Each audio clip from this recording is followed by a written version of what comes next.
Welcome to Feeling Asian, a podcast where two Asians talk about their feelings. I'm Youngmi Mayer. And I'm Brian Park. And we have a hot one this week, Youngmi. Like, you know, I said like a few weeks ago, I was really excited because we had such great guests lined up. I'm just so excited because this is like, of course we have a wonderful guest today, but it's just like, I feel like we're in our groove, you know what I mean, Brian? Yeah, in our zone. Before we were lying when we said we had some hot guests lined up, but it's actually happening now.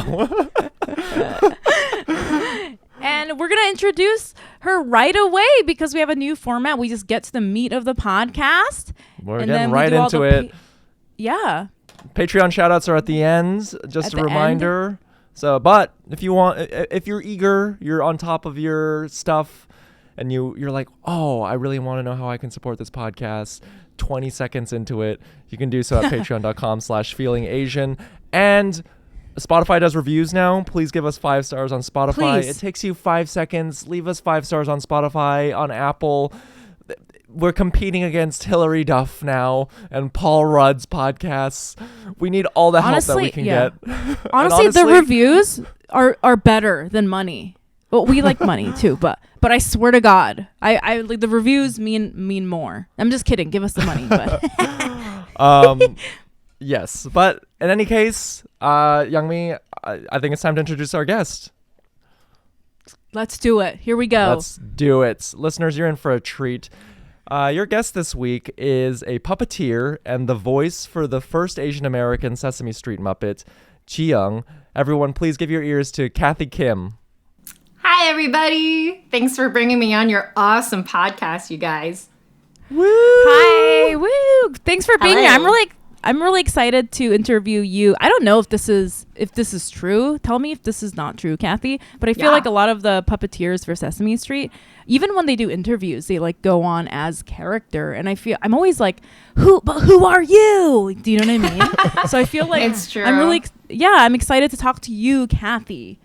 Yeah, thanks. Yeah, puppeteer is kind of, we like our anonymity. I think it's like one of the things that attracts us to the art form, right?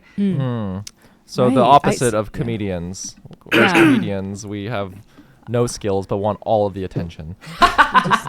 That's how we are mentally ill. I'm like, does anyone want to see a picture of my butt? I really feel like showing everyone a picture of my genitals today. Like, it's just like, why? I don't know. Here are my thoughts. And I'm funny. And I'm gonna force them upon you. I mean, none of us in the performing arts are perfectly mentally healthy. I mean, I think we can all admit to that. I can only communicate through a fuzzy thing. I don't know. It's like we all got our stuff, man. But before we hard-hitting truths. Communicating through a fuzzy thing that I'm trying to make like a funny metaphor, but I'm failing. I also communicate through a fuzzy thing. I'm just kidding. That's just about my genitals again. I have one joke and I'm really sticking to it. My God. But you know, I'm trying to cut everyone off because I want to ask Brian how he's feeling first because I want him to go first. Brian, how are you feeling? Oh, wow. I wasn't prepared for this. Let's see. You're going to use my portion to think about your answer, huh? A little bit, yeah. I was like, and not listen. She's just gonna complain again. No. Okay, so let me think here. How am I feeling? I'm feeling in this current moment right now, I am feeling very positive and I feel good. I feel kind of giddy right now. I don't know. Kathleen, you have sorry, I called you Kathleen. Kathy, you have you have an infectiously positive, bright energy, and I think I'm feeding off of that a little bit. Wow, that makes me feel good. I agree. So right now I feel great. It's great. However, I've been trying this. Gosh, I'm gonna embarrass myself. So I've been trying this new thing lately, where for the past 6 days I've been gluten free. Oh no! Oh no! Why? It's a problem. We lost Brian, everyone. Why? We lost Brian. No, well, it's at this point it's become a recurring theme of this podcast is Brian's digestion. Yeah, so I have like IBS flare-ups here and then, but it's all connected for me because I've noticed that anytime that my stomach goes off, then I have a lot of panic attacks and my anxiety flares up. And I've been trying to try to get to the root of it because it's been a lot better since like towards the tail end of last year. But I've just been, I've tried going gluten-free and I think we'll see how it goes. But so far so good? Does your tummy feel better? So far so good. I'm just trying to, I'm much more aware now of like when I can feel myself like tail spinning and like going into these like anxiety spirals, and they'll go in like days on end where, you know, I become less productive with my work and I feel like intense amounts of decision fatigue and I'm on my phone a lot more. I've noticed that. That's like one huge sign for me is that like I can just be doom scrolling and like trying to find like sources of dopamine like here and there, and I like my attention is just totally off and I just feel off. But so far so good. So yeah, right now I feel really, really great. But I can say earlier this week I definitely was experiencing some bouts of anxiety, which prompted me to like do something tangible, as in let's like cut this thing out of my diet and just see how I feel. I don't know. Brian, I'm not we'll see. Yeah. Can I ask you something? Because I know through your IBS journey, and I think this is important because I know. Sounds so romantic. Look, I think this is important because I know a lot of people that suffer from this, and I'm failing to sort of, because you told me that you're prescribed medication that was sort of like psychiatric medication. What is the tie? Because I know there's all these studies about gut health and, you know, like your mental like state and stuff like that. Now, I'm just so interested why, because what's the tie between the IBS and the mental state? Because like you were saying it was anxiety, which led to you like trying to change your diet. Like, can you explain that a little more? Just because I like don't know anything about it. I don't think I talked about it on the podcast yet, but you know, I went to a doctor about this and they prescribed me of like the lowest of the lowest dosage of an antidepressant, and I had never taken psychiatric medication before, so I was a little bit reticent and nervous to do it. And the doctor was like, you know, you have anxiety, but also the side effect of it is that it will regulate your bowel movements or like your IBS. And he said, and so I did it and I felt a lot better, but I only did it for, the medication only lasts like 30 days and I didn't want to like prolong it because I just wanted to see like, okay, once let's wean off of this and see how my body equilibrates. And there's a lot of connection between the two because the doctor told me like no one really knows for sure what the actual like there's no like singular underlying cause for why people might experience like IBS, and but a lot of it is psychological, and because your gut has the second largest like cluster of neurons in your body aside from your brain. I've heard that. Brain, is it like brain? What brain like gut, cells like or something? They're like brain cells. That's not the right word. Yeah. So it's like there's like a huge like mind gut connection, and you know I have friends who are like gung ho about gut health because they feel like sharper and clearer, and it really aids with their like mental clarity. But for me personally, the connection has just become like very clear. Once I went to a doctor and they like diagnosed me, pointed with it out, and and that's when I started to notice like, okay, like when I feel like I have these flare-ups or these episodes, that's when I don't like, that's also when I'm like, oh wow, I'm feeling really anxious and uneasy right now. And so that's why I that's what prompted me to like maybe make these concrete changes to my diet to see. It's absolutely, but it's all those psychological and it's and like it's all in a way it can be it becomes this positive like reinforcing psychosomatic feedback loop. Yeah, because it's so like I said at the end, like, it was getting in the way of my daily life, which is when it prompted me to go to the doctor, because I'm like, I don't want to have to live life where I'm constantly worrying about how my stomach feels 24/7, and that in and of itself becomes like, you're becoming anxious about that thing. So I just need to like exist, and that's like the best situation, best outcome is like when you're not thinking and you're just living moment to moment. And yeah. I just want to say two things. I know you probably don't want to hear this, but I think, when you were on the medication that 1 month, you were telling me it was a lot better. And I was wondering, and you were just like, well, I'm just going to like stop taking it. And it seems to me that after you stopped taking it, it got bad again. So I'm not a doctor, so I don't know. It just seems like something. Yeah. But that's the thing. It's overall, I'm much better than I was before. I see. Right. Like, it's just episodes that like maybe like one day every like 2 weeks or so. Whereas prior to even going on medication, I was like every single day was it fucking was terrible. And I was like, well, this is so debilitating to my life. So, yeah. And so the gluten-free stuff, have you seen like a marked improvement, or do you think it's too early, or what's going on? I think it's too early to tell. I think I was just going to try it for like 2 weeks and then reassess and see. I figure like, yeah, it sucks. I fucking love bread. I'm quickly realizing that gluten is in literally anything that's delicious. I know. Right?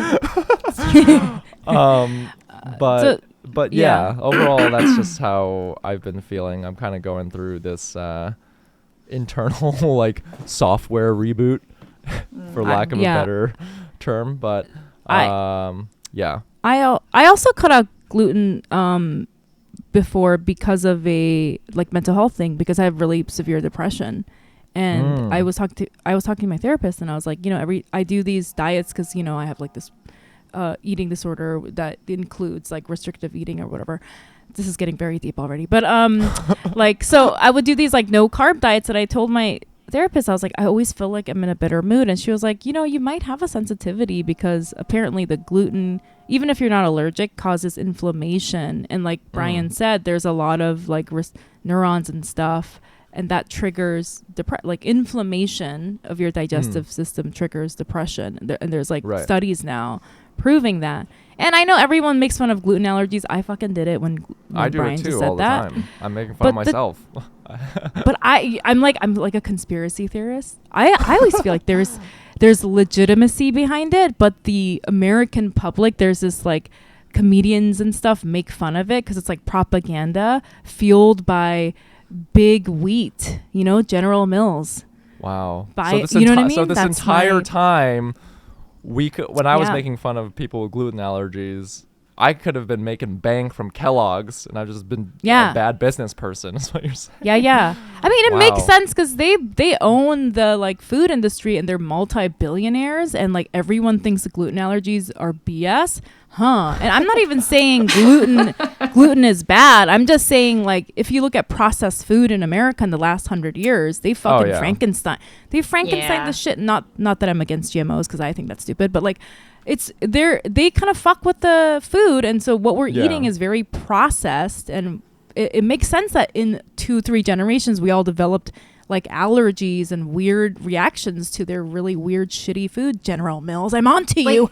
Young me, you're a mom. Do you remember like kids having like this many like peanut allergies like when we were kids as there are now? Like I feel like you're not even allowed to bring peanut butter into most schools now. So the peanut allergy thing, this is another, I swear to God, I know some of it's probably real, but some of it I think is their fault. Like I think it's a processed food issue that they fucked up with our food, and now we all have weird reactions to it, and they're hiding it because they're all billionaires.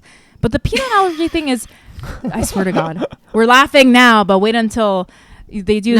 Processed food is, we don't know what the ramifications are. But Brett, I support your gluten theory. break. Because like I feel like there's no harm in cutting it out for a couple weeks, because I don't have a gluten thing. Maybe I do. I don't know. But like I feel like I've had a lot of friends who are like, I have so many stomach problems. And then they stop eating gluten for a couple of weeks and they're like, oh my gosh, it was the gluten. And it's like not just stomach problems, it can be skin problems. Like there's so many things that can go wrong. Like if you have like a gluten intolerance, and it's like, if you feel like you have like some weird health issue, like there's no harm in just cutting it out for a week just to see. But I do know for a fact that stress impacts our body in physical ways. I've seen it happen. Like it's absolutely connected. Yeah. Totally. Definitely. Yeah. So that sums up how I feel. Right now I feel great, but I'm at this intersection where I'm really studying closely like the mind-body connection that's going on within me. Right. That's great. Yeah. Good for you. Thank you. You're really like being active and resolving this issue, because a lot of people will have health issues and then they'll just like live with it. They're like, my stomach hurts every time I eat. I guess that's just how it's gonna be forever, you know. So that's what our parents taught us to do. Like 그냥 참으라, like to like just tolerate it. You know. It's very. Oh, that's funny. That's related, because I am allergic to certain things, and I never knew until I was an adult, because my mom was just like, shut up and eat it, you know, like just that. Eat it. Oh. Yeah. And then I'd be like, my stomach always hurts. And then as an adult, but then this is so funny, because as an adult, I was like, well, my mouth itches when I eat cantaloupe since I was born. And like, I do have this gluten sensitivity. And so I like restrict stuff. And then I told my mom about it, and she was like, oh, it's because you're in America. They brainwashed you. Like, you've never had these allergies before. I was like, Mom, I was like throwing up all the time as a kid. Like, did that ever like click with you? Oh man. I mean, all Korean moms gaslight to like a degree, but it sounds like your mom is especially good at it. So fun. I was like, no, I'm pretty sure I was allergic all my life. Oh my gosh. But how are you feeling, Youngmi? So I am, well, it's another body thing. It's like this body function thing that's really pissing me off. So I haven't said this on the podcast, but I'm going on vacation for 5 days, and I'm just going to go to Miami. And I feel like it's like, obviously I'm being very COVID safe. I literally have to take these fucking rapid tests like every other day, because, you know, my son's in school and stuff. And I'm going to take a PCR or whatever. But also it's like Miami, like they have a bunch of COVID there, and like whatever, right? Well, I'll figure it out. I'll try, whatever. But this is another body thing, because I have like I've never talked about I never talk about my period because I always feel weird about it. But I have a very weird period cycle. Like every week it comes like either the range is like 15 days that it could come. Like it could come between 25 days or sometimes 40 days. So I tried to track it, and it was like I was supposed to have my period like 2 days ago, and then that would have been perfect because I'm leaving in 2 days. But then it hasn't come yet, and now you're just waiting. So angry because I'm like, I fucking can't depend on this. It's gonna be me on vacation the entire time having my fucking period if it doesn't come like right now. And then I'm just like sitting there just like squishing my like abdomen, like, come on, like, you know what I mean? And it's so annoying. It's just like, if there's like a big range, maybe it'll wait until after. I know, but let's be honest here. It's going to come right when I get on the fucking airplane. And it's going to end like literally on the last day of my fucking vacation. It's going to be me lying in bed eating fucking cheese puffs. Oh my God. For being 5 bloated days, on the beach. Being bloated. Like, I don't want to go outside. Oh you know? my gosh. Oh my God. That sounds awful. That anxiety alone sucks. Even if you get it today or you get it after, it's just like the worrying, and like you feel like you can't plan stuff. Oh, I hate it. I'm so sorry. And like that stinks. Like if you're a woman listening to this, or if you're somebody that has periods listening to this, like you can alter it. Like you can take birth control. And I was like thinking of doing that, but then I was like, oh no, it's gonna come perfectly. It's gonna come fucking 1 week before, and it didn't, because that's my fucking stupid. And now I'm like, I should have just fucking did the fucking birth control pills. I'm so I don't know why this is really upsetting me. I'm crossing my fingers for you and your uterus. I'm crossing my fingers. Thank you. It's like these stupid things that just, they feel very small, but it's just like, it really like, it's just annoying. It's like out of your control. And I feel like Brian and I have like similar stories this week where it's like your body is doing something. And I think humans like to think of ourselves as like, we're intelligent beings, but we're just like meat fucking puppets. Yeah. Theme is Muppets, meat puppets. You know what I mean? And our bodies just do whatever the fuck, and then we have to sit there and like deal with it. So I'm feeling very like annoyed by that. How are sorry, I'm just like realizing how much of a ignorant and oblivious man I am in this current moment, because I'm just like, oh yeah, I guess that is something you have to think about every month if you want to go on a vacation. Meanwhile, my stomach hurts every once in a while. That sucks. No, but why would you know that, Brian? Like, you know what I mean? Like, I forget. Like, it's something that I forget. I would have forgotten that. I would have literally, I just like remember looking at it a month ago and like tracking it. Right. But if I didn't do that, I would have been in Miami like, oh shit, what? Like, so, right. Yeah, I don't, yeah. Oh my God. Well, Youngmi, I'm sorry, that's really, really sucks. Hopefully, fingers crossed, there's still hope. If I could cross my fallopian tubes for you, I would. I'm just going to punch if you see me punching my uterus, you know what's going on. Oh, no. How about you, Kathy? How are you feeling? Yeah.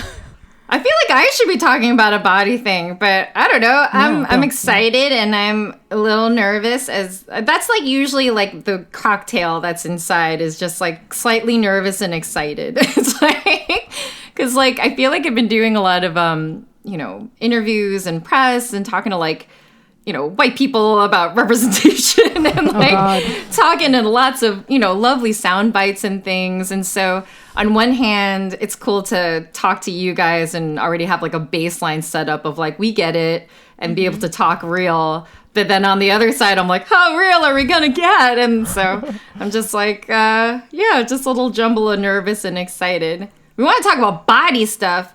My sleep has been all sorts of weird for like, I think it like it's always been weird, but since like COVID in this past year, it's just been all fakakta. Like I'll pass out, like it's like I have no, like, people who are like, well, it's 10 o'clock, it's time to do my nighttime routine. And like, I've never been one of those people. I need to pass out where I am. That's how I fall asleep.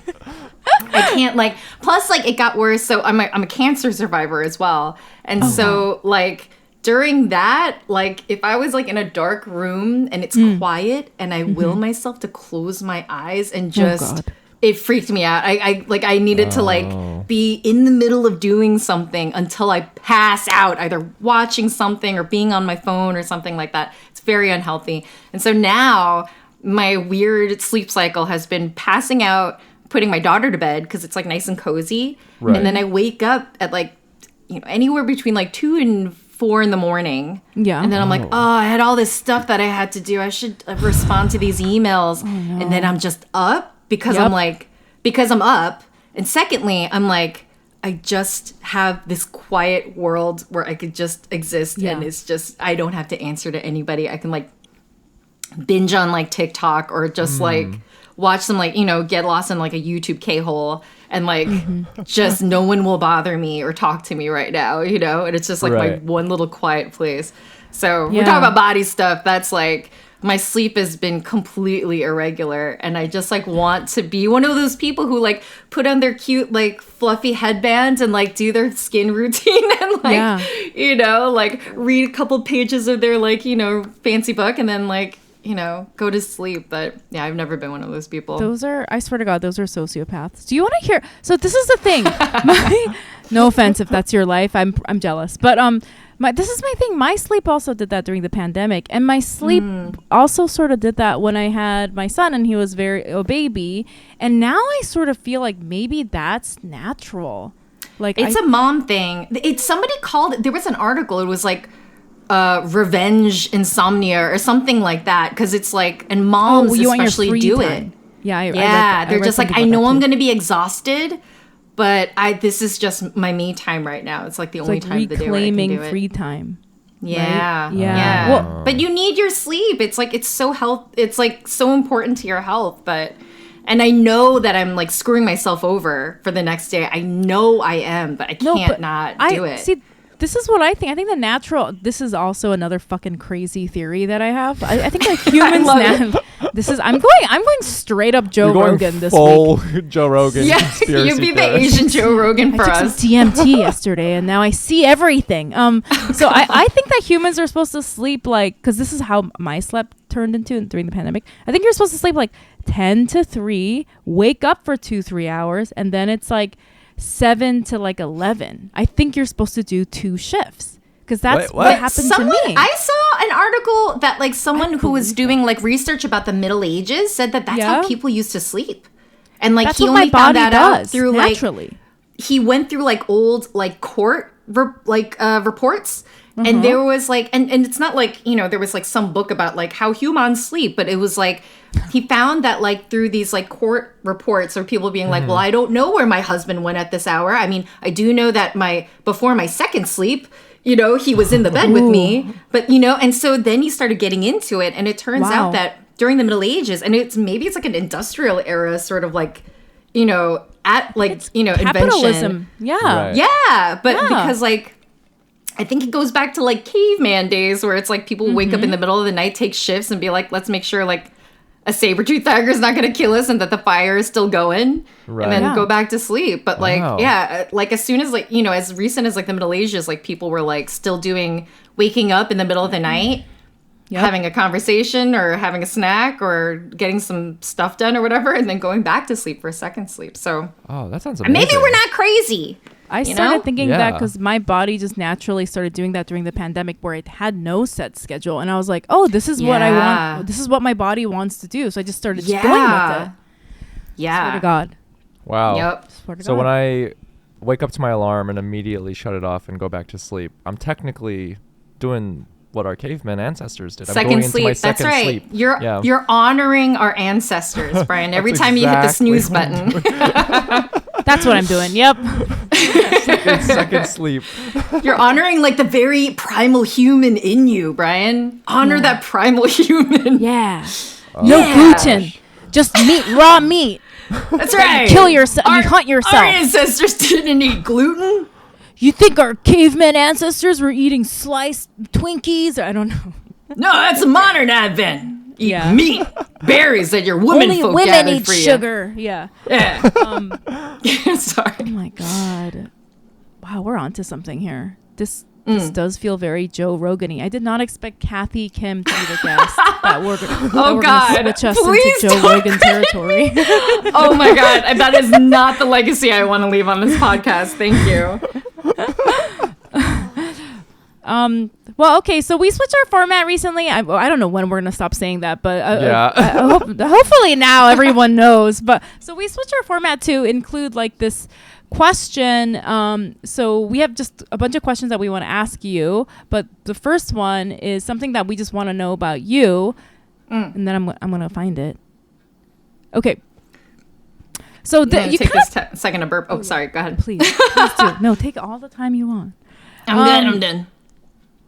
So you kind of touched on this earlier. Oh, that was before we started recording. Yeah. So the audience doesn't know. But you were talking about like puppeteering and who gets into puppeteering and what kind of people are involved.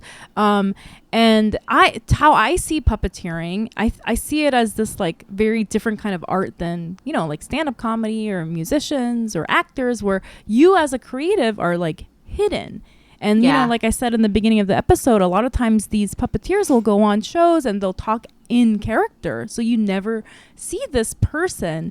And I this might be me like generalizing Asians, but I see a lot of Asian people that are like very successful or in creative fields that are like this, whether it's animation or, you know, voice acting, or maybe not so much puppeteering, but other similar kinds of creative work where there is like sort of like like an element of being hidden behind something.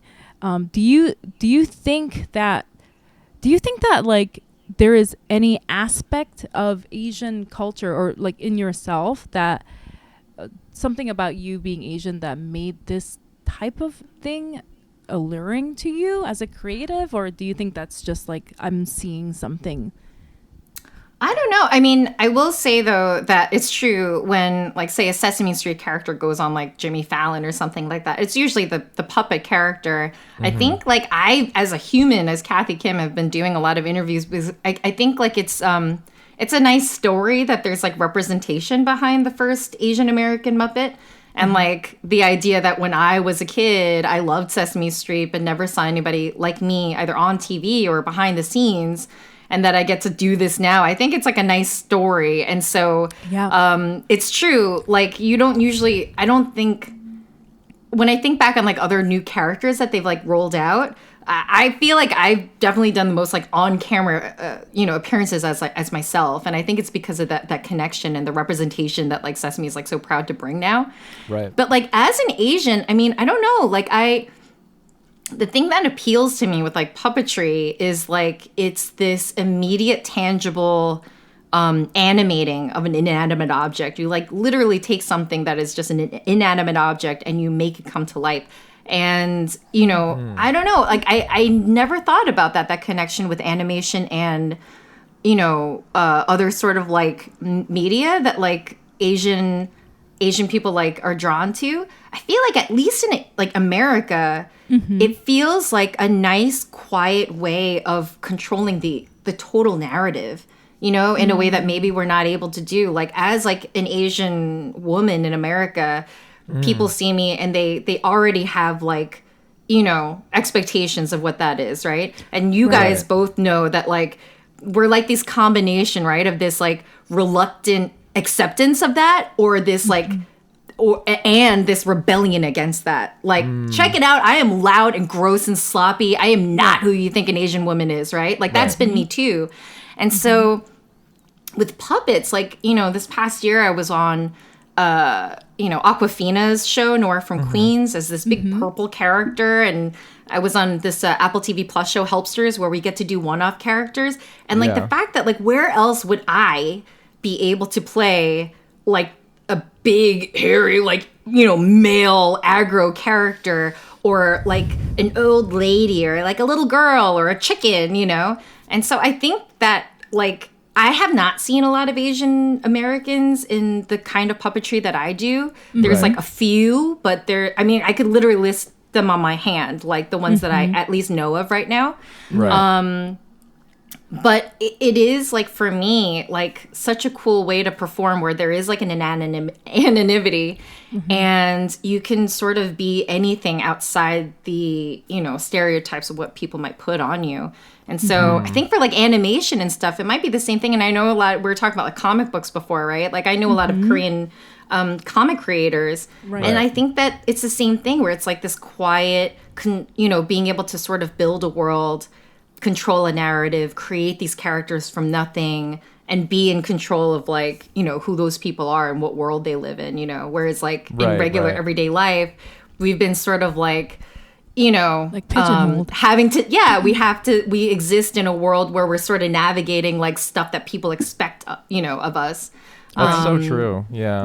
I think an important distinction you made was, this is your way of reclaiming a narrative within America and like subverting judgments, because like Asians in Asia, there's an equal amount of like everyone's Asian, so there's going to be an equal amount of people working like in front of camera and like behind camera. But for in America specifically, and as you mentioned, like as an Asian woman, that comes with prejudices and prejudgments that may impede like your form of expression to the fullest extent. So it does make a lot of sense, and I think it's really insightful what you just said.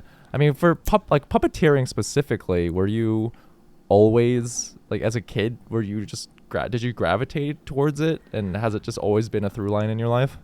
Yes and no. I loved Sesame Street back when I was growing up. Like, like I learned English through Sesame Street, like a lot of immigrant kids do, and I loved the puppets.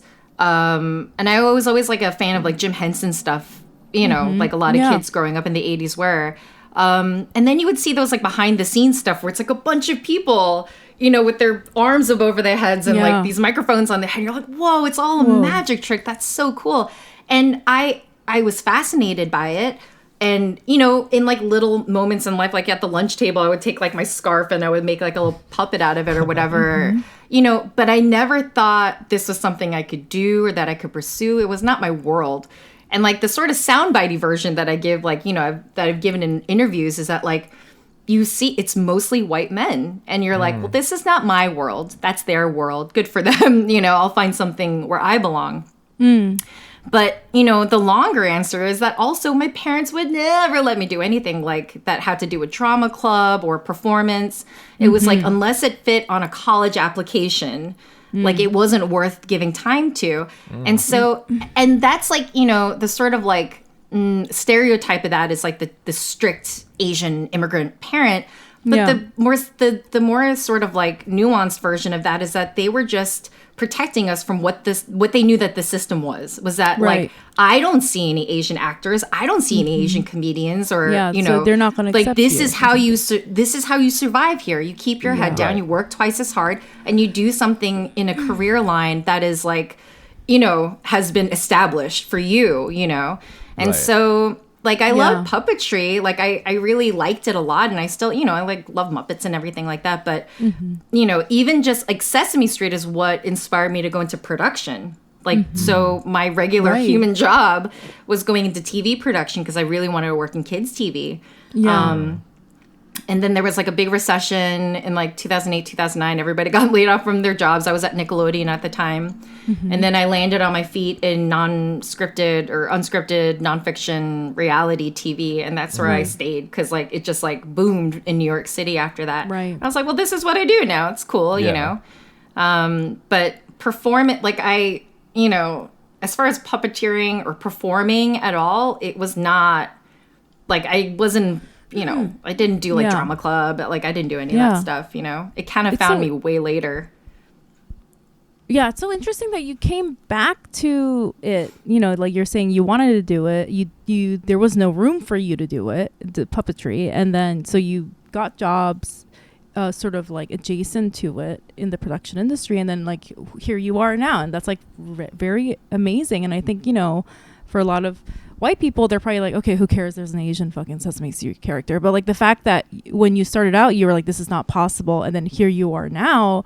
I think that's like huge, you know, and it's very special. But I just want to point out something really quick about what you said about it being a white man's world. I've remembered those like Jim Henson behind the scenes specials where it was all like a smoking hippie dippy guy, just like, it's just some scary looking white hippie. Oh yeah. Like, yeah, we're gonna do that. And like that's definitely like, yeah, I can't get a fucking job there, like that, understanding that feeling. But also I think I just to say it's interesting because puppetry is an ancient art form, and there are a lot of Asian cultures that it's a huge part of their culture. You know, it's a huge part of like Japanese culture and Thai culture, and I don't even know if it's Korean, but probably there's something like that somewhere. Maybe. I don't know. And it's so funny because like, you know, your story is specifically that of an Asian American, because like that might not be true for somebody that grew up in Asia, because they would see Asian people doing that and would be okay with being like, maybe this is something I want to do. And so it's interesting. And I just want to I just wanted to note one more thing. You know, like what I said, I think that what I asked, I kind of feel like my question was like too biased. You know, I just want to be like, oh, like this is something I feel like I'm seeing where Asian people maybe want to be like behind the scenes. But after hearing your answer, I think that makes so much more sense. Like I feel like I put the question, I asked the wrong question, but you gave the right answer, which is like, which cool. Which is like, yeah, like if you're an Asian person in, you know, living in a place like America where there is such a huge lack of representation to the point where you don't even think that you can do this creative thing, it might cause you to maybe pursue since you know, if something you are safer. If you're inherently a creative person, it might cause you to pursue something where you won't be on the front of it, which is obviously not your case. But that in itself is sad, but it's also very inspiring, you know, like that. I mean, I hope, it's great that Chiyong is a character on Sesame now. But I also hope just by me being there, it's like maybe, other East Asian, South Asian kids will be like, whoa, that's something I never thought of doing. But I like that, and think that maybe that there is room for them there. I mean, every step of the way, a white man has like ushered me and like, kind of opened the door and helped me get in. This is not like there was like an Asian coalition of like performers who were like, we're going to do this together. It was like literally I was working in my reality show job. I'm married to a white dude. His name is Brian, and he used to do a lot of like UCB improv and stuff like that. And so he found a class, puppetry for improv, comedy improv, and he's like, "You like puppets? I like improv. This is something we can do together." And so we took this class together. The teacher, David Fino, he saw something in me, and so he took me on gigs and things like that. Like he opened that door for me too.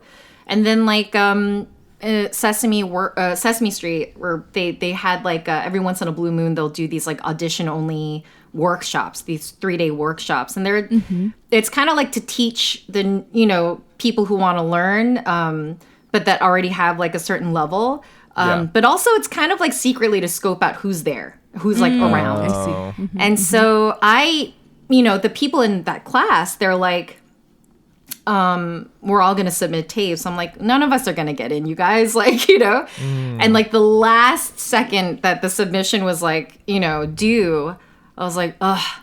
And it's not the kindest like motivation, but I'm like, I know I'm better than these guys at puppets. Like if they all get in, I'm going to regret not putting in a tape. Right. And I, Brian, again, my husband, he like pushed me into like, he's like, let's do it. I got lights. Let's do this, And so I submitted the tape and got in. And like, it's just been, and every step of the way, I'm like, I got to touch a Muppet at this workshop. What a dream come true. Well, goodbye, back to my regular life. And then they called, some of us back in the next season to, do a few days. I'm like, wow, that was a dream come true. Well, back to and then the next season they called it fewer of us to, to do a few days. And then in 2017, I don't know if you care about it. In 2017, they started this mentorship program, and they chose like a handful of us to focus on, to try and like groom us for like, as the next generation. And for sure, like I know other people who have been doing this for their whole lives. I feel like I tripped into this. I feel like since I've like come into Sesame Street, I've been like tripping upwards like since day one. Like do I belong here? Do I deserve to be here? I'm like, well, I'm gonna learn and try to do my best, but like I think you got the wrong guy. Every freaking day that I've been on Sesame Street, I'm like terrified because I'm like, you got the wrong guy. There's other people here. I love this. Tripping upwards like a true white man. No, I was gonna say this is the exact opposite of a white man, because a white man will suck at everything and be like, yeah, I deserve this, and then you're like, gosh. Meanwhile you're doing great and you're like, I'm the worst, but meanwhile you're like the best in the class. No, it like I don't know if it's imposter syndrome or just tripping upwards, like, oh god, I'm like just Mr. Magooing through these last few years, and like feeling like I know that there's other people who are like technically better. They've been doing this longer. I started puppeteering in my 30s. Like there are people who've been doing this who came out of the womb like, I'm going to be a Muppeteer one day on Sesame Street, Yeah, but those people the vibes are off with those people. Let's be honest. Nobody wants to hang out. Vibes are off. Vibes are you wanted it too much. You wanted it too much. You're breathing down my neck.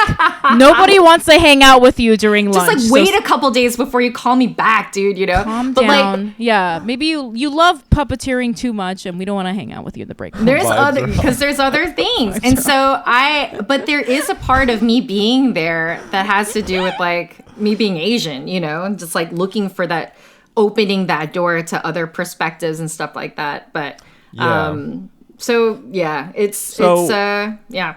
Chiyong an idea that was formed and I guess crafted through these workshops and like mentorship programs, or was it like a formal like pitch process like at the end? I didn't have anything to do with the formation of her. Wow. I mean, like, well, I did in a way, and in 2020, they launched a few Black characters to help teach anti-racism, and then last year, TEAF the Asian American Foundation, they wanted to partner up with Sesame to do an anti-Asian hate special.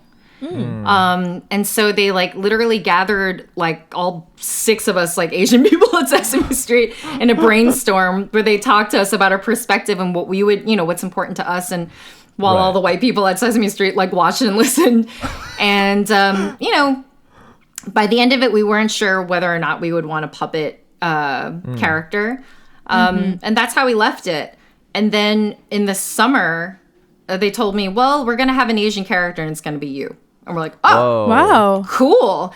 And I think that if we were going to launch an Asian American character, like one of the important things was that like she is like specifically of a country and not just like monolithic Asian. Asia. Yeah. Right, exactly. And so she's wearing a rice patty hat and like wearing a kimono. Dude, I'm not even a Korean flag. Like I don't want to get people in trouble. I won't even tell you what some of the early pitches were. Oh, we know. We already know what they were. We already know. Puppeteering vibes are it's just like interesting. it was just gonna be a giant bowl of rice on a stick with like some googly eyes on it, and it's like bowing and apologizing all the time. Just like look at bowl of rice. Oh, she's no, come out here. It's okay. You can say hi. She's so shy. Yeah. But yeah, no. So we wanted her to be specifically Korean American. But the thing is, like, if they had a Chinese American puppeteer that they had been training for the last few years, she would have been Chinese, Right, and so they had me already. And so me and, a few of the Asian people who worked on the See Us Coming Together, it was like the anti-Asian hate special that came out last year. We definitely advocated to get our voices in there and make sure that like our representation was in there and that like she was a girl who embraced both sides. She like, kicked some stereotypes, but also, embraced like part of her culture, just like all of us are combinations of both, Kathy, I would have loved. It would be so funny if I were you. I'd be like asking the white people. No, you just come up with it. Let me see what you come up with, and just like, dude. But they did. No, they had be like holding a calculator, being like, "Oh, not my family," and I'm like, "No." Like I would laugh so hard. It wasn't that bad, but yeah, it's like most companies. It's like a lot of well-meaning white people, you know. Yeah. But luckily, we're also here to sort of push our voices through as well. But it's also, we're making fun of them, but I think what you said is very important to note. Like, and this is something I like to talk about when people ask me about what I'm doing about Stop Asian Hate. It's not up to us. This is the work and the gatekeeping. Like the people that are gatekeeping are all powerful white men. So when they decide to have an Asian character is when the Asian character will be there, not us. So if you're listening to this and you're white and you're like, what do we do about Asian? We have no power or say about Asian representation. Some old fucking guy has to have his college daughter that goes to Barnard say, hey dad, you're racist. Do you know what I mean?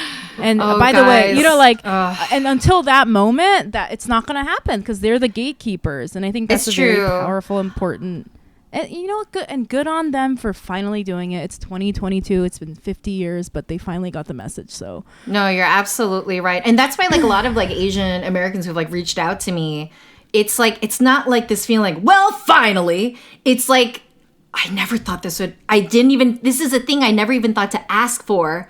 Because I never would have thought it was possible. That's how starved for representation we've all been. And like, I think, it's like we've seen other Asian characters in like other kids shows and stuff like that. But to have this like establishment, this like 50-year-old establishment, you know what I mean? Bring in a character and have like freaking Elmo and Big Bird be friends with a girl with a hyphenated Korean name, and have her just be an accepted friend on the street. It's like meant a lot because we never expected it. Never in a million years would I thought that I'd be doing this too. Yeah, it's crazy.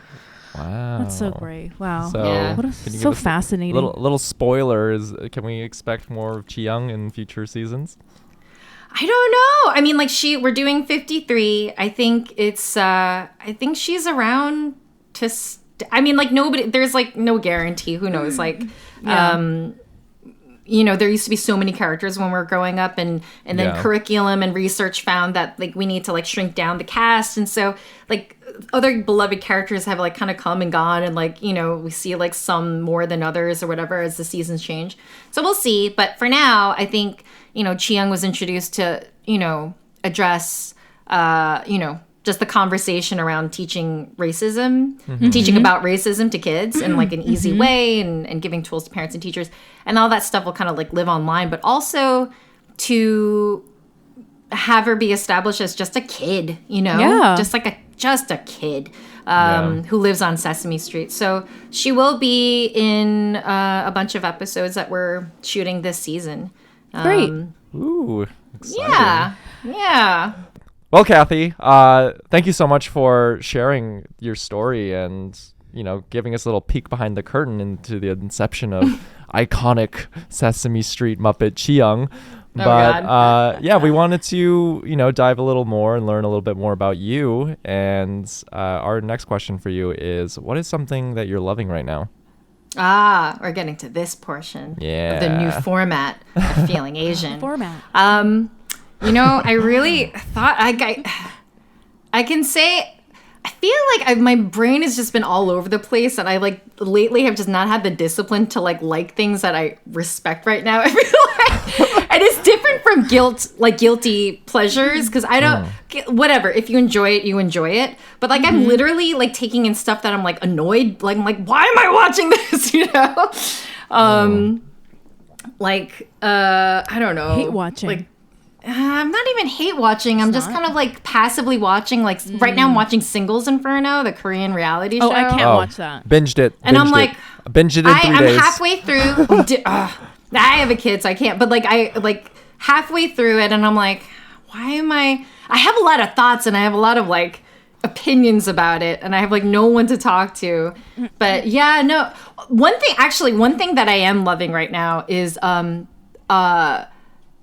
Audible, they just what do you call it, launched, or they just dropped the audiobook for the whole Sandman series, like Neil Gaiman's Sandman. Nice. And it's 1,000,000 hours long, because it's like all 10 books. Oh, wow. And it's narrated by Neil Gaiman, and they have like all these amazing actors like voice acting. And it's really it's and you think like, how is it going to translate as like like a visual thing translated as like an audiobook? But it's really good. Like, it's still as dark and evocative. So I've been enjoying that. But otherwise, like, I feel like I've been doing a lot of stuff where I'm like, why am I even watching this? Like, I look at this like very like love-hate thing with K-pop also, because that's like a thing where you can kind of turn off your brain a little bit, but then you're just like icked out by some of the aspects of it. And I'm I love it, but I'm like there's this new group. I don't know how new they are. I'm like so behind. Like IVE. I don't know them. They have a song. It's called 11, and it's a really solid pop song, and they're all gorgeous, obviously, and the choreography's great. And then I find out that the youngest one is 14 years old, and I'm like, no, are they teaching you life skills? And he was your favorite one. I don't stan K-pop like that, but it's just like, I'm like, ugh. So I have like a very love-hate relationship with K-pop. Like my kid loves them, it's like fun to dance to. Yeah, Mino loves it too. 14, and I'm like, what life skills are you giving this beautiful, talented girl for when she ages out at like 23, and so I just get a little, it's love-hate. It's love-hate. There's a dark side to K-pop. I know people have been really trying to bring it to light, but it's so scary because it's people. It gets real. Yeah. People die. I mean, there's a lot of. I don't want to get too dark, but there's like a lot of like sexual abuse and stuff like that happen to these children and stuff like that, and it's. And it happens everywhere. It happened to it happens to American pop stars. Like.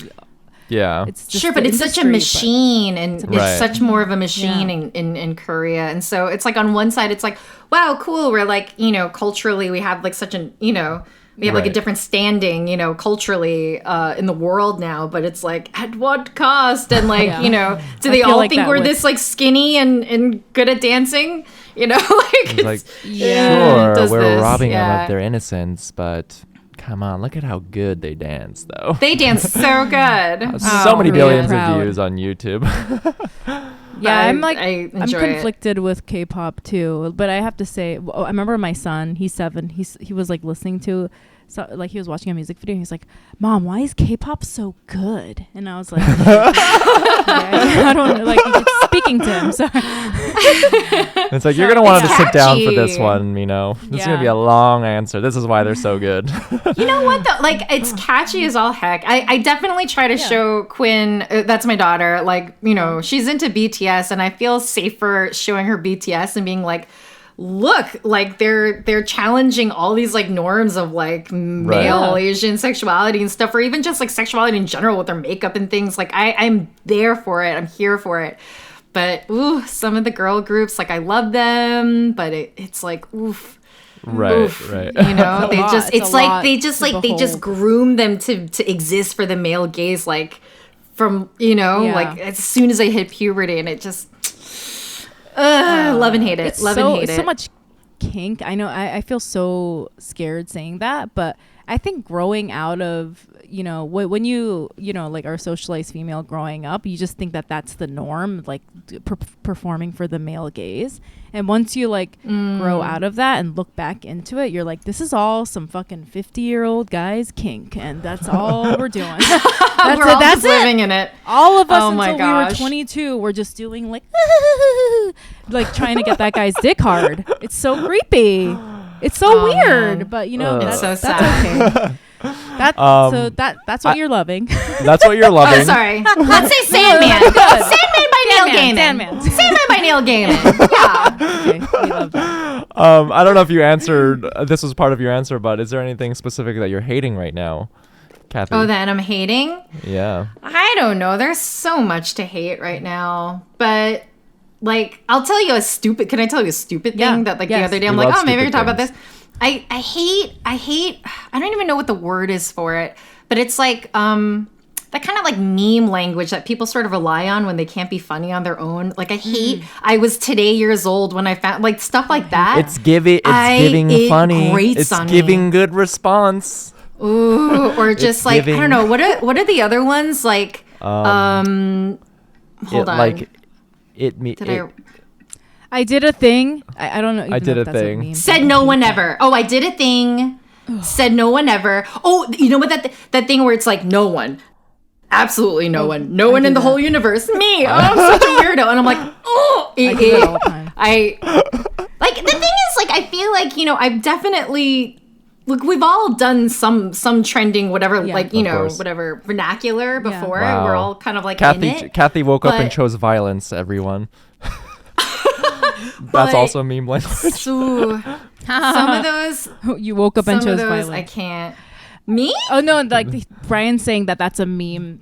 That's also catchphrase, another too. meme. It's The like, phrase. oh, you Oh, woke up I and wasn't chose aware violence. of that one. Oh, that's I very, that's agree. actually that's very funny. But for But me, it's, there's nuance. There's some that I hate. Like I feel like I'm okay with the general concept of meme language, but I Yeah. also judge people based on which ones that they use. Like How they use and how they how use they it. use it. If you use like Yes. AAVE, I'm like fuck you. If you're a white person, I'm like Wait, what's that? like African American vernacular English, like AAVE, Oh. like it's giving, or like that's Yeah. like cis or stuff like that, and you're a white person, I'm like, I'm judging you very harshly. How dare you? But then there's like these like, ooh, look at me, like I did a thing. That shit, But then there's some It's that I'm lazy. okay with. You know, there's some that No, are it's actually like, I funny. think- yeah. But it's like on TikTok, it's like you can't teach someone to just get it. You Yeah, know what I yeah, mean? yeah. And Yeah. that's like, you know, it's another thing that I have a love-hate with, but it does democratize like content, right? Yeah. Because Right. like Yes. the weirdest, It's true. most specific thing will catch on.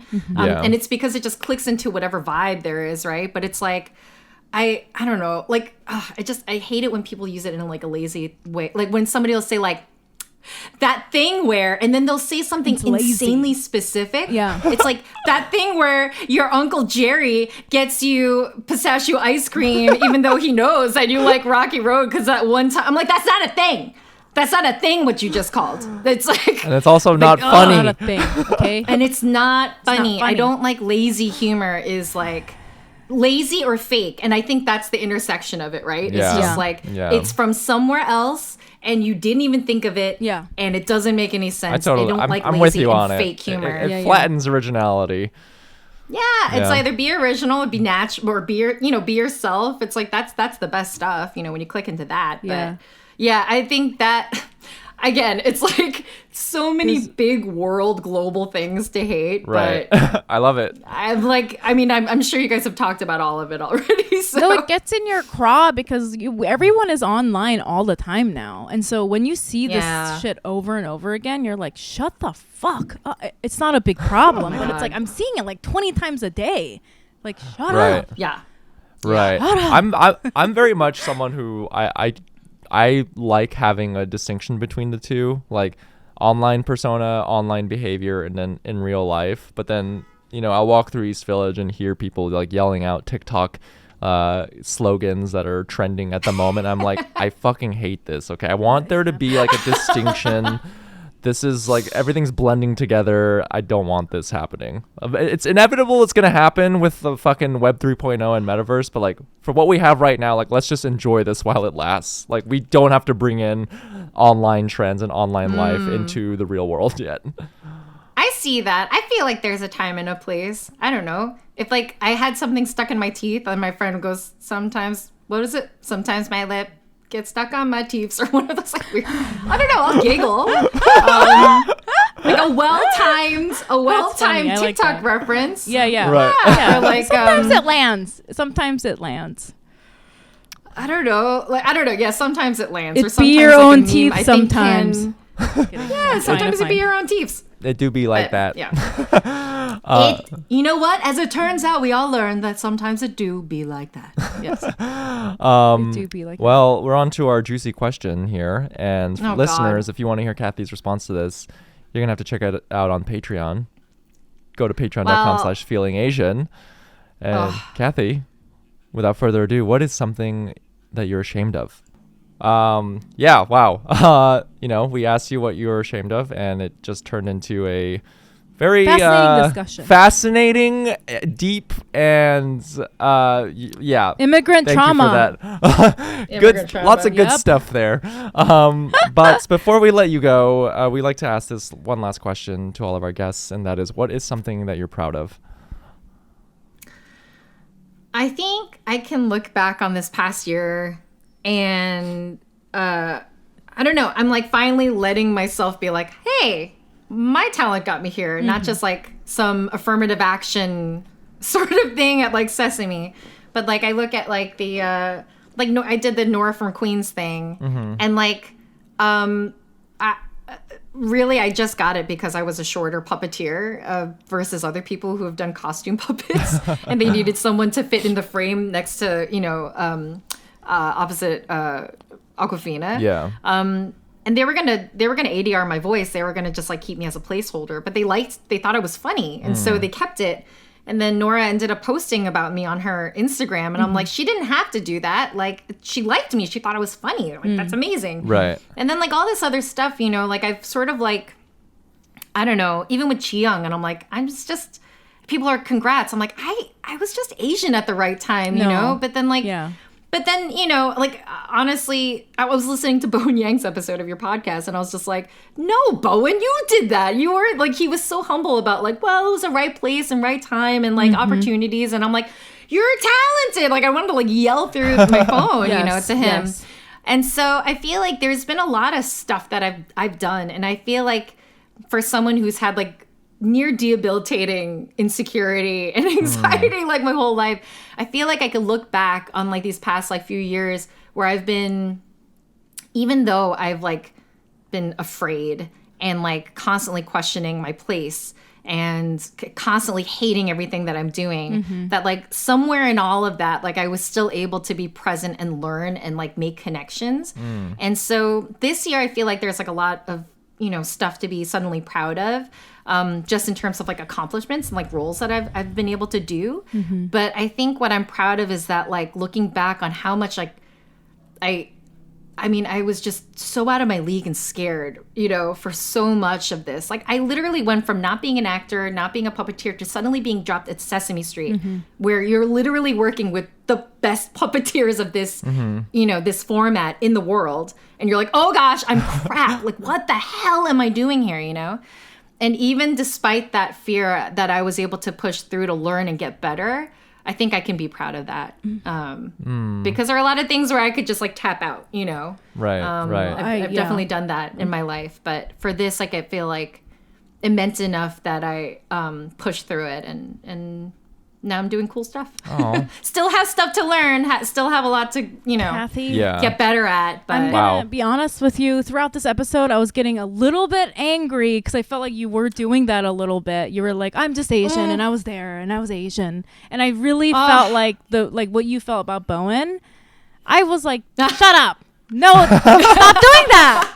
We all know you're I'm telling you, Kathy, people can hear you speaking. They can pick up that you're extremely talented. You're very, very smart. You're very emotionally intelligent. You're obviously just very, very intelligent all around. And we know that you got it because you were better than those stupid, like, mediocre white guys that were like, I do voice puppet, who like 10 years ago, he would have gotten the job because his name is fucking Derek and he has a comb over. Yeah. But shut the fuck up, Derek. Shut the fuck up. Get out. You suck at this. Sorry. I got mad at an imaginary person in my head. I appreciate you. But what's also crazy to me is this, you almost never would have, that didn't even consider applying to that initial workshop. You wait till the last minute before the deadline and I didn't think I would. No, why would they want me? I'm like nobody. I literally on that first day of the workshop, I like rode the elevator with this nice young man who was also going to the workshop. I'm like, oh, are you excited? He's like, yes. And we sit down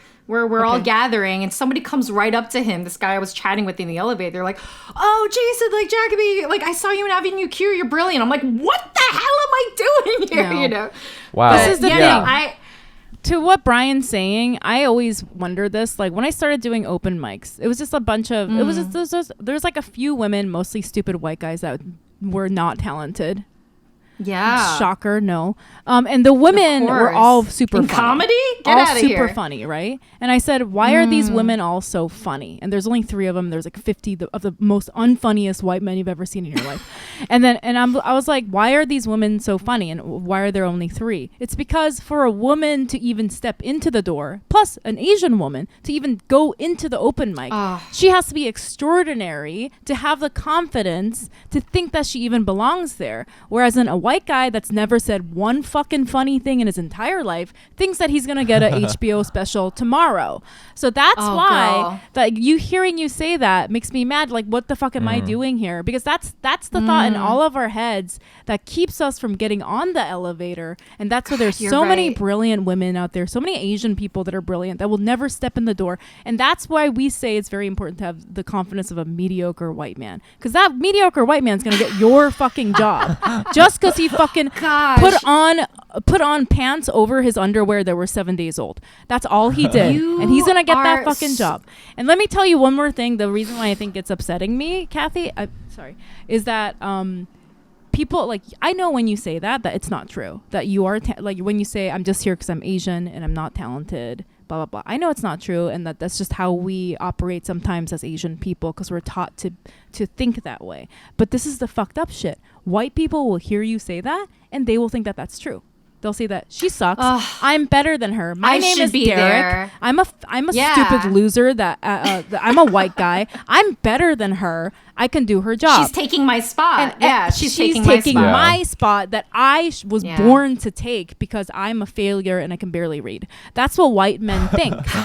That's how they think. So we can't even fucking say that shit out loud, because if we do, they're gonna take it and run with it. I'm nodding so hard to everything that you say. I'm nodding so freaking hard. And the thing is, like, and it's okay to feel that way. It's okay to feel that way. Just don't fucking say it around them, Kathy. Don't say it around them. Okay. No, it's a good lesson. They will think that's true. So can I tell you though, like last fall, I already think it's true. The Chiyong thing was crazy. Like the response, I mean, you guys reached out to me. I love you guys. And like the response and the love that I got for this character is like nothing I don't know how to put words to it. And my husband and I were talking about it. And I was just putting myself down for no reason. And it had nothing to do with the conversation. Yeah. And I was pulling out stuff from the air that had like, that made I was just like pulling words together, but they were just like negative, And my husband was like, are you listening to yourself? It's like you did this. Yeah. Like you did. It wasn't just like the non-Asian people who wrote this character. Like we advocated, we pushed, and like I put my spirit into her. Like it's just like, it was important for her to be a specific kid, not all Korean kids, not all Asians. Yeah. She's just Chiyong, and like she only answers for herself, right? You did. And it's like I put so much of myself and my daughter into her, and then all the other things that I've done this year. It was like this cognitive dissonance that happened because like I wasn't like. I couldn't allow myself that. I know that feeling. I couldn't allow. I'm like, I don't have like. Yes, it was the right place and the right time, but there was so much of me in there that people Kathy, are responding to, and It's my husband was you. like, you. It's And like, guess No what? more imposter Listen, syndrome. Kathy, it's you. I And know. let me tell you I'm one trying. thing. If you don't own up to it, some shitty white guy's going to come along and take it from you because he thinks it's I his don't want already. that. So I don't want say that. it. Say it. Say it for the listeners, Kathy. Say it. It's you. It was you all along. Just say it into the mic. It was me, Kathy Kim. I am Kathy Kim, and I am a good puppeteer, and I did this. Yes. I made this happen. Yeah. We did it. Feeling Asian. And that was our episode. Oh, I love it. Can I just tell you guys? Like, I love Asian. One other thing that I love is like just Asian American podcasts because it's like, it's like an experience. Like, I don't know. It's like, oh, they get me in a way that like you don't get. Like, it took me well into my grown-up years to know that like Asian American was like its own thing, not just me in my own head, and not like me and my like small smattering of like Asian friends that like all kind of get each other. It's like it's a thing. It's a shared experience. And I feel like, and I love listening to podcasts where I'm like, oh my God, like for the first time, I feel like there's like a network of like other people about my age who like, we're starting at the same baseline, even if we're all different people. Right. Mm-hmm. And like, I just want to commend you guys because like, I've listened to clips from like other Asian podcasts where sometimes they're like, all us Asian, how come all Asians are like this? Beep, bop, boop, boop, boop. And I'm like, ugh, I'm not like that. Like, why are you guys doing this to us? But like, I think that you guys like balance, being Asian American as like, or Asian in general, as in like a shared experience without like putting us into a box while like still like, sort of celebrating us as like individuals in our own lives and things. I think you guys do it like very naturally and very well. So I want to commend you guys on doing a very good Asian and podcast. All right, Kathy, that was so one of the nicest things anyone has said to us on this podcast. And like Youngmi said, I'm gonna take that compliment. And just want to reiterate, thank you so much for being on this podcast and sharing so much of yourself with the podcast. And I think a lot of our listeners will find inspiration in your story because I think so. I mean, yeah. So I found myself nodding so hard, but at the same time being so upset and angry when clearly you're so fucking talented and so good at what you do. And I wasn't fishing. No, I promise but no, I wasn't fishing. We know you weren't. Not, but that self-doubt is that self-doubt is something that I think a lot of people have experienced in many forms throughout their lifetime. And for you to be so vulnerable and share that with us, that was I just want to thank you for that. And for our listeners, where can they find you and your work online? Oh, just like a puppeteer, I'm pretty anonymous on social media. Okay. But if you want, you can I'm private on Instagram. But like as I've been getting more requests, I've been like letting in people who seem like cool and are not bots or creepers. So if you'd like to follow me and my puppety mom adventures, at cathode, KAF as in Frank, ODE. Like cathode ray, you know, because they're in tube TVs. Yeah. And Kathy, that's where it comes from anyway. Love But it. you guys are amazing. Thank you so much you guys have so many cool people on your podcast. And you guys are so cool. And I'm like a dorky puppeteer and I you're not. appreciate it. Oh, you're doing it 2022. again. Oh my God, you're doing it again, Kathy. Damn it. I can't not do it. 2022. Oh my God. Is the year that we so all cool. take the freaking compliments, own our accomplishments. You know? I want to be like. We're going to take up I know room. you hate We're going to take up room. We're going to take up the space. You hate Doing mean it. language. What if the Tyra Banks? We were rooting for you. We were all rooting for you, Kathy. Brian, where can our listeners dare find you? You guys can find me on socials at It's Brian Park. And what about you, Young Me? YM Mayor, Young Me Mayor on TikTok. Follow our podcast, Feeling Asian Podcast, on all platforms. We have a YouTube channel. Find us on Spotify. Leave a review. Follow our Patreon, or subscribe to our Patreon, patreon.com/feelingasian, and you could get a bonus episode. And $10 or more gets you once a month free once a month Zoom hangout with Brian and me. And that's it. Okay. Bye, everyone. Bye. Okay, everyone, it's time for some Patreon shout-outs. As you know, if you subscribe to our Patreon, you get a shout-out on this podcast. Short and sweet. All right, Young Mary, ready to do some shout-outs for this episode? Yeah, if you like our podcast, please just go to patreon.com/feelingasian, and then you can just donate whatever you want. You get a bonus episode every week, I think after $5? Yeah. $5, and you get to hear the end of the episodes that we talk about being ashamed with our guests. And some guests are not ashamed, Brian, and that's good because that's subverting Asian stereotypes, and I'm proud of them. Right. But you get to hear that portion of the podcast, and then you also get a shout out, which we're gonna do right now. Who's our first Patreon subscriber? Our first Patreon shout out goes out to Joe McCarthy. Wow, Joe McCarthy just flew in from the 1950s. Two people still have names like Joe McCarthy. It's a throwback. It's vintage. Yeah, sounds like vintage Americana name from the McCarthy era. Sorry, sounds like a hot cigarette smoking kid from that was like in high school in the 50s. You know, like a greaser. Yeah. Like right. Joe McCarthy. What do you? Probably greaser vibe. Modern version of that, so they're like vaping, you know, in high school, vaping and like eyeliner wearing. Yeah. Oh, eyeliner wearing. Okay. You know what I mean? Yeah. But also is a software engineer. Yeah, in high school. The modern version in high school. So Joe McCarthy, thank you for supporting the podcast. Our next shout out goes out to Alex Lim Chua Wee. Alex Lim Chua Wee. Alex. I'm gonna say Alex is a foodie. Alex is an Asian who takes photos of all of her food, and her Instagram is very aesthetic. I was getting the vibe that this person enjoys the finer things in life. Like I was seeing like a fancy car, so I think you're right. Okay. Like those are hand in hand, right? Yeah, right up that alley for sure. Well, Alex, thanks for spreading that wealth and supporting the pod. Next shout out goes out to Andrew Chen. Andrew really this might be my friend. Oh really? Okay, can I guess then? This person to me feels like the vibe is like they have some sort of like obscure like hobby that we like no one really knows much about. You know, like puppetry or like not puppet, like just like making little like models or something like that. That's like the energy I'm getting. Wow, potentially. I mean, if Andrew had that hobby, then I wouldn't know about it either. Andrew, for all I know, if this is the Andrew who is my friend, Andrew's hobby is basketball. And I was wrong.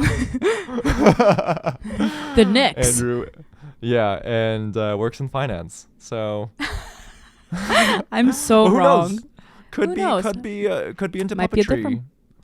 Yeah. Could be a different Andrew altogether. But in any case, thank you, Andrew. Next shout out goes out to Eva Hannon.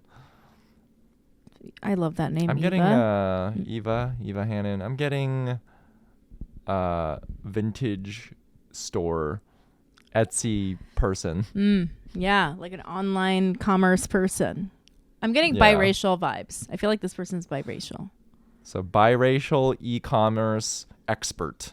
I'm Is gonna what we're going even with. guess half. I hope I'm right. Just the energy from this person, I feel like is half Filipina, half maybe. That's the energy I'm getting. I Okay. bet. Yeah. Just Tell me purely if an I'm energy. right, Eva. The energy. Yeah, the psychic energy. Thank you, Eva. And the last shout out for this episode goes out to Jen Kwok. Oh, I know Jen. We know Jen. Jen's a friend of the pod. Old school supporter, beloved fan of Feeling Asian, I would say. Jen's been to. I think Jen's been to a live show. I'm pretty sure Jen's a comedian. Really? Do I know that? Or I'm completely wrong. Well, Jen, thank you so much for supporting her. Wait, what if it's not this Jen that we're thinking of? Maybe it's another Jen Kwok. Maybe this Jen is also into puppetry. Hmm. Yeah. Just a rogue Jen Kwok. In any case, thank you all for supporting the podcast. And once again, if you'd like to do so, you can do it at patreon.com/feelingasian.